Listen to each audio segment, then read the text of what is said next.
Sean. Marco. We are here to deliver a message from the RSA conference team. It's an important message from our friends. RSA Conference 2025, just around the corner, where insights drive action, solutions emerge, and community connections spark innovation. You'll be there. I'll be there. We invite everybody else to be there April 28th through May 1st. You can secure your spot at rsaconference.com/ITSPMAG25. That's ITSPMAG25. See you all there. I'll be there. See you there. Let's go. Sean. All right. Where are we? We're at the same Orlando where we were before. Are in Venice, Florida. No. Italy. No. Italy. California. No. No. This is Orlando, and more precisely, we're here because there is a great event that we were running in. So many people we already met before. Somebody that we just met. Avi, how are you doing? I'm good, thank you. Very good. And we're here. Had a great conversation. Yeah. I know. We should have recorded it. I know. If only somebody had the equipment. Exactly. Running. You never know. Yeah, it's all good. Anyway, Zero Trust I suspect World. I'll be back and maybe pick up some of those other chats. Well, so this is my second Zero Trust World. I was here last year also. Last year was my first, and that was kind of fun for me because I had not yet seen the product other than in a sales demo. Okay. But I had studied extensively through their university, did their entire university program, went to their boot camp prep, and sat the exam, and had the highest score of the entire conference last year. Wow. So that was a lot of fun. So this year I got the conference free? So I got the conference free. I also got the conference free anyway because they like me. So I'm a likable guy. There you go. So it's good to be likable. So, I mean, I try. Not everybody maybe feels that way, but most, anyway, so this year the difference with sitting the exam was I didn't do any of the studying, but I have been elbows deep in the product every single day across all of the different components of it, working in all the different modules. I did that in the boot camp. I passed, but I didn't do as well as I did last year, which just goes to show that you really need to do their education piece in order to really round out your knowledge, because some stuff you're not going to know just by walking into the exam. I did, however, score the record for the fastest pass in this one. So it's an hour-long test. I did it in 19 minutes. Wow. And so I got the first challenge coin. coin. Done it 3 times. Yeah, so I had enough time. So I got the challenge coin for passing. So I went to Danny, the CEO, and I got him to autograph it for me. Very nice.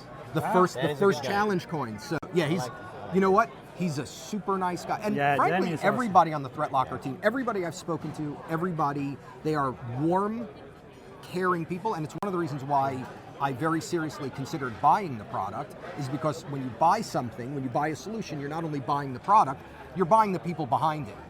And if they can't be trustworthy, if they aren't nice to work with, it's a problem. So here I am a year later, and they asked me if I would be on a panel at the conference. So I'm like you that much. Again, I'm a likable guy. So they asked me to be on the panel. So the panel we're doing is an AI panel. And I know you wanted me to touch base a little bit on it. Did you have a particular question, or? Well, we'll hold on now. All right. We'll hold on. All right. Well, I think people here can watch that panel online as well. And if we're not going to produce this before it, but we'll probably touch on AI. I want to go back to what you mentioned first when we were talking about what are we going to talk about, kind of the basics. Looking at this space for a long time, we just had Dr. Chase Cunningham on, who has been involved in Zero Trust for a long time. The definition of what it is, where you start, how you progress, what your journey looks like. As a big organization, you have to be mature. There's all this stuff that was kind of nebulous in the beginning. And what you described to me was, forget what's totally possible, let's start with the basics. So can you tell us about your journey starting with, ThreatLocker, and I presume your Zero Trust? Yeah, so I'm the CIO for a law firm, and I've got nearly 30 years in the IT world, 17 in a director C-level position at a firm. I was also an outside consultant and integrator for a number of years. My original background is very technical engineering, Cisco, Windows, servers, all of that. And over the years, I've moved more and more into the security space. I'm CISSP certified through IC Squared. I spend a lot of time on the security side of it, and more, I've found that the challenge is around keeping the bad guys out. And while it's very common to have different EDRs, endpoint pieces, I have a particular EDR product, but I've always felt like the EDR solution is really kind of a reactive. So somebody gets their foot in the door, they do something, so they've already done something, and now you're sort of relying on the EDR to pick up on that and react and respond. And I've always felt like that's already a step late. We should be doing something preventive in addition to reactive. So I didn't get rid of my EDR product, but I always felt like I needed to add a solution that was going to be proactive and preventative. And so here I come across ThreatLocker and I see it years ago, and I was kind of waiting for its maturity level to hit a certain point that I felt comfortable with as far as things like network control and storage control, the application component. I mean, there are a lot of pieces that they've been adding to it. Now they've got the cloud stuff integrated. So it's really been maturing nicely. So a year ago, I finally made the decision. I actually retired another product in order to make the space in my budget to bring their product in. And I brought it in, and honestly, it's one of the best moves I've ever made. What it does is it adds an entire preventive layer so that before you even have a chance to get a foothold, you're being stopped. Now, my EDR sometimes will pick up on stuff before ThreatLocker will because it's executing in memory. It's just a pattern of where things are running. But ultimately, ThreatLocker stops it before it has a chance, and if it's something that does have a chance, then my EDR is sort of like my secondary insurance policy, if you will. But that was sort of my journey with zero. I mean, zero trust. It's been kind of nebulous for years what exactly it means and how many. Like, there's zero trust like on the network. There's like all these areas of the stack, the PCs. If you have like BYOD devices, like it's never ending. You know, so that was sort of my journey into, and what brought me to ThreatLocker was this proactive, preventive measure that I felt was necessary. It's kind of like, before you worry about having a seatbelt on, which is great, like maybe don't be doing 130 miles an hour down the highway. like behave first, and then the seatbelt's your insurance policy. Here I have a question for you, because we're talking a lot here about zero trust as a culture.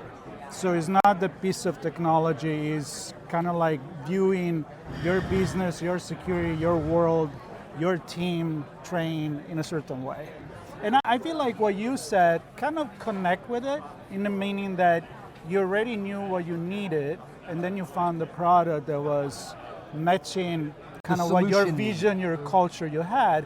So in a way, it's kind of like, yes, technology is not the solution, but when you already have that mindset and you find the right technology, it helps to implement it. And zero trust is really like, it's a goal. It's a dream, right?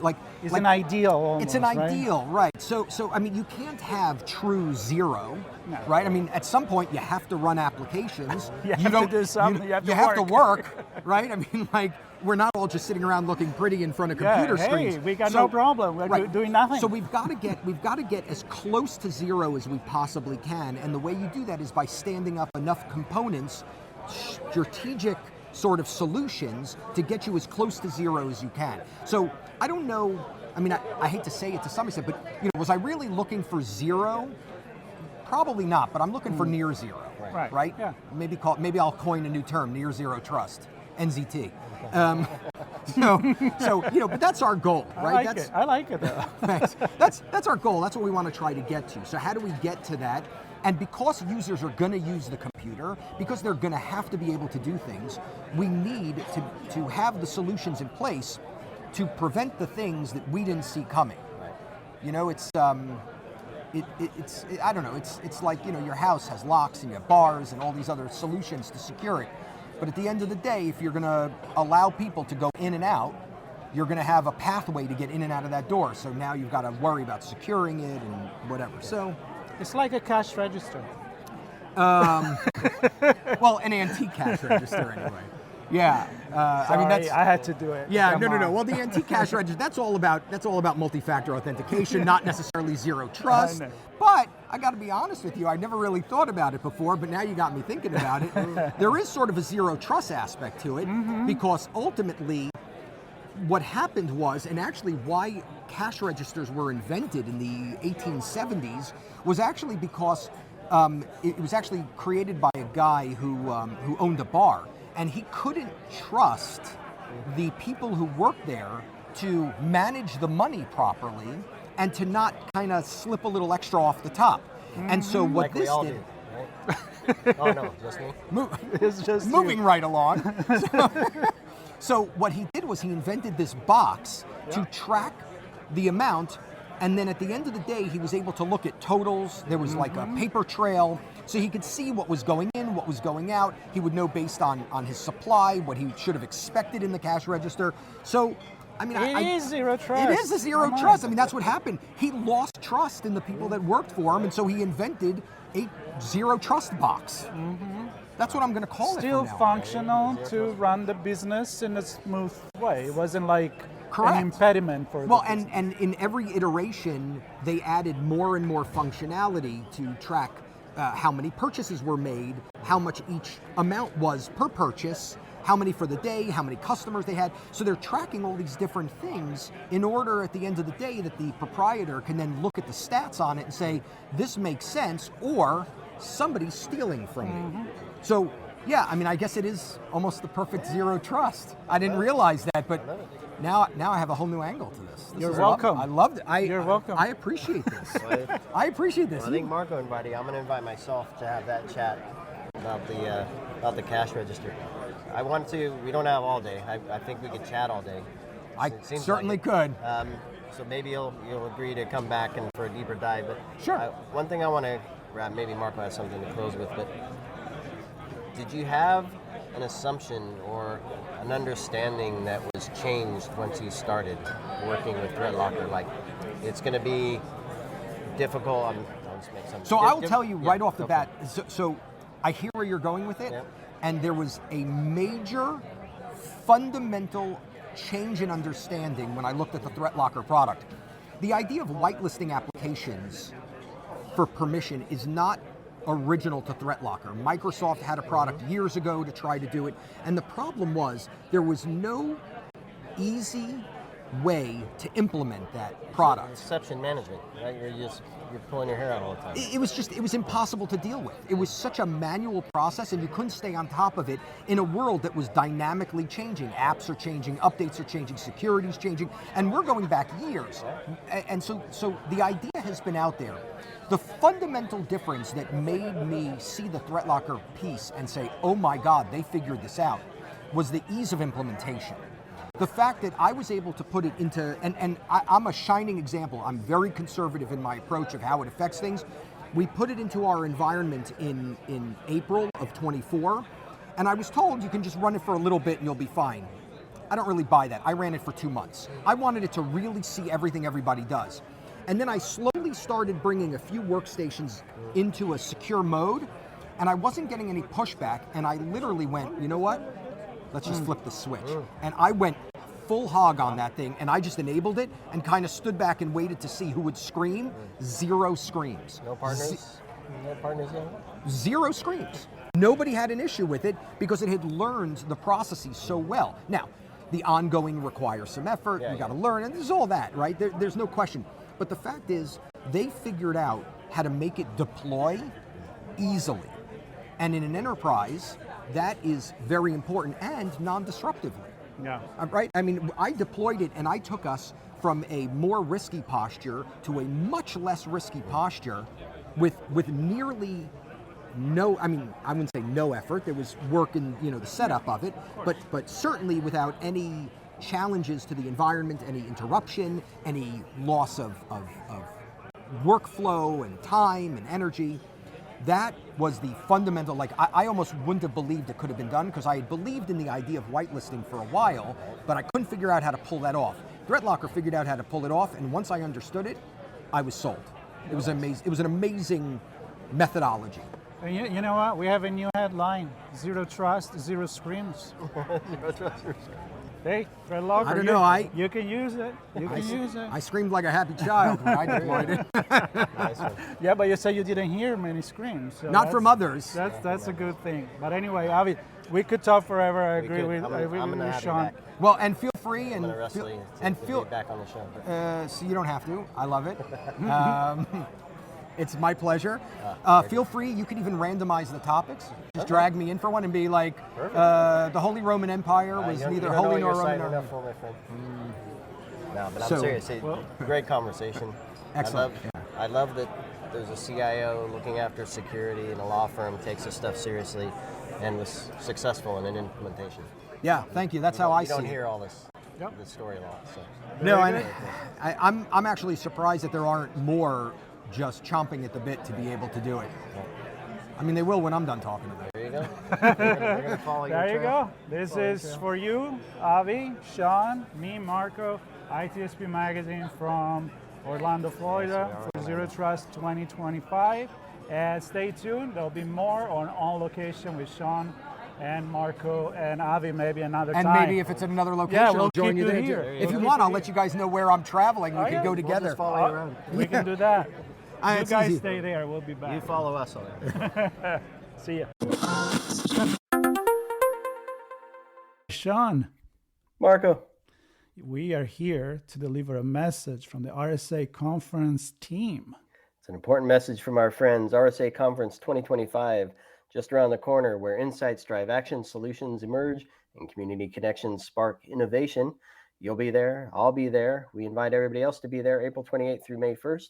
You can secure your spot at rsaconference.com/ITSPMAG25. That's ITSPMAG25.